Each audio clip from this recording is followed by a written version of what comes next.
Ama Mirna. Ayan. Si Ama Mirna po ay ating isinalin po.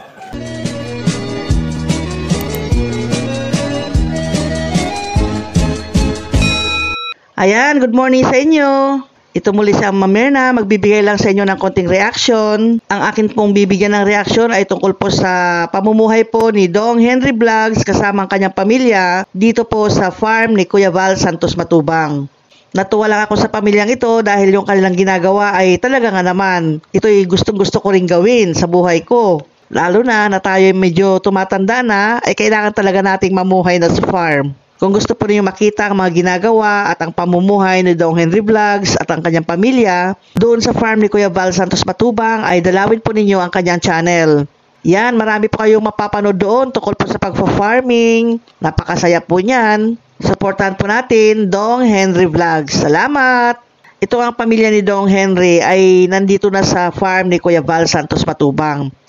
Isa siya sa pamilya na nandoon sa farm. At alam po ba ninyo na swerte po nila dahil napakalawak po ang farm na ito. Magsasawa po sila sa katatanim, magsasawa sila kung ano mang gawin nila doon, pag-aalaga ng mga hayop, pagtatanim ng mga saging, at iba't ibang mga klase ng puno o halaman. Masaya po silang namumuhay doon sa farm. Sino ba naman ang hindi sasaya? Malilibre ka na sa mga ibang mga gusto mong ulamin. Gaya ng gulay, gusto mong kainin, gaya ng mga prutas, lalo na saging. Napakarami po nilang saging. Hindi nila maubos yan. At syempre, pamimigay nila yan, ibibigay nila kila Kuya Val dahil kila Kuya Val naman talaga yung farm. At sila ay nandoon para pagyamanin po ang farm na ito. Pagyamanin, ibig sabihin, i-cultivate, isaayos, linisan, pagandahin, ganyan. Pagyamanin nila, anuman mga tanim ang gusto nilang itanim dyan ay talagang makakapagtanim sila. Kung iikutin mo ngayong farm, nakita ko nga doon, napakalawak ang sagingan. Tapos meron pa doong palayan. Yung dating palaisdaan yata yon, yung tilapyahan noon, tinaniman na ng palay. Kasi marami na pong tumira dyan sa farm na yan eh. Marami na talaga ang nag-umpisa dyan. Nag-farm din dyan si Sam Ashley TV. Marami rin siyang na-contribute dyan. Marami siyang ginawa dyan sa farm. Ganon din si Coco Marty. Naku, napakasipag po nila. Dahil inayos nila pati yung mga tulay, yung mga daanan ng mga tubig, at yung matataas na mga damo, yung daanan ng tao, talaga nga naman. Pinaganda po nila. Hindi man masyadong maganda, pero yung mga sumunod na tumira na dyan, ay sila na lang nagpatuloy syempre. Sa lawak niyan, hindi mo naman lahat talaga maasikaso yan. Unti-unti, basta masipag lang ay may mangyayari at mayroong improvement na mangyayari dyan. Isa nga si Dong Henry kasama kanyang pamilya ang nag-maintain na sa farm. Natuwa po ako sa kanilang pamumuhay dito dahil nakita ko simpleng-simple sila, payak na payak, hindi nagre-reklamo at talagang masaya sila. Kontento sila kung ano yung meron po dyan. Masipag naman kasi silang magtanim kaya nakakatipid na sila sa kanilang pang-ulam.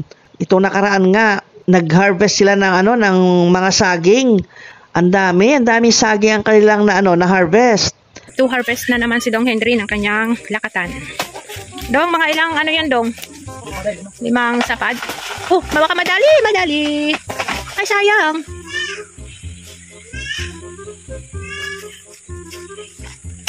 Yun, no?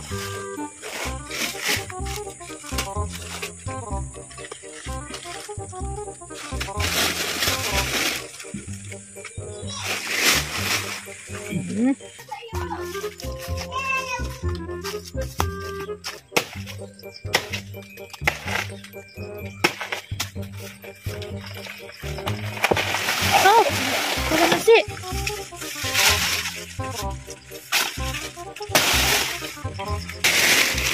Wow. Oh. Wow. Ito yung pinakamasaya sa farmer. Oh. Bigat eh. Bigat? Grabing laki. Wow. Malaki.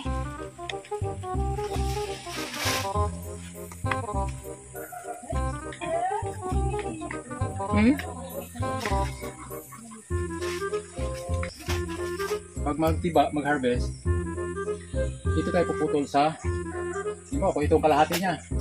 Taas. Oh, itong kalahati niya, di ba? Dito ka magputol. Dito ka magtaga. Anong Ang purpose? purpose dyan, kung in case na biglang babagsak, hindi siya dito sa lupa. Para hindi madurog. Hindi siya durog. Bigat niya na. Yun po siya. Wow.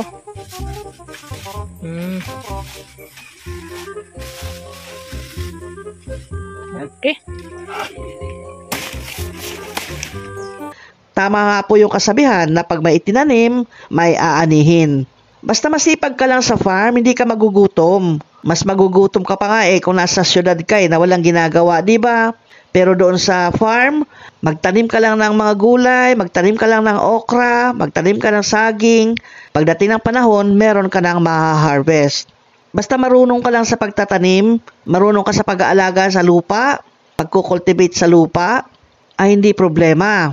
Bagamat matagal ang pagtubo ng mga fruit trees, pero balang araw meron ka nang maaasahan na o meron ka nang mapagkukuhanan ng bunga ng iyong itinanim. Ayan nga, di ba? Napakarami. Biruin mo, isang harvestan lang, ang dami-dami na. Pero kung tutusin, kulang pa yan. Kasi sa lawak ng farm, kung pupunuin mo ng saging yan, nako, sigurado, hindi ka na magugutom yan.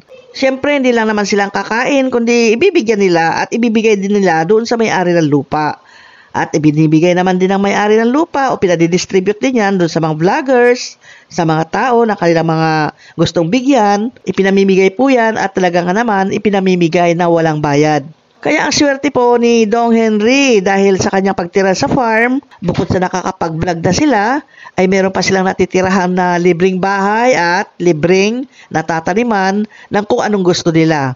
Sipag lang naman yan Kung ikaw ay masipag magtanim, nako, marami kang aanihin.